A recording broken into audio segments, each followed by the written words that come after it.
备出发了，前进。台南市长黄伟哲将目睭揢起来，由导盲犬带路，亲身体会视障朋友伫路顶行路的感觉。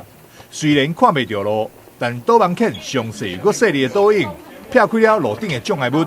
由此可见，导盲犬的训练是相当的严格，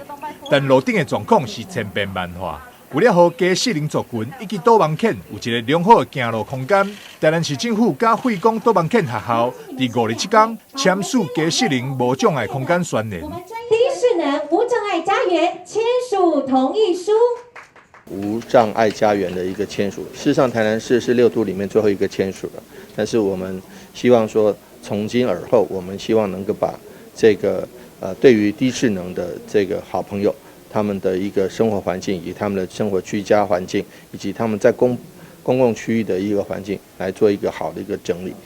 惠光导盲犬学校嘛，呼吁民众伫路顶看到导盲犬，爱遵循4不一问原则，包含不喂食、不抚摸、不呼叫、不拒绝导盲犬，以及主动询问视障者敢有需要协助，这会来做视障朋友的开路天使。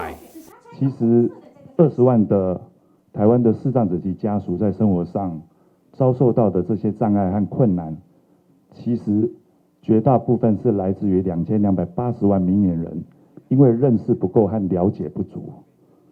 那所以我们也才开始推一个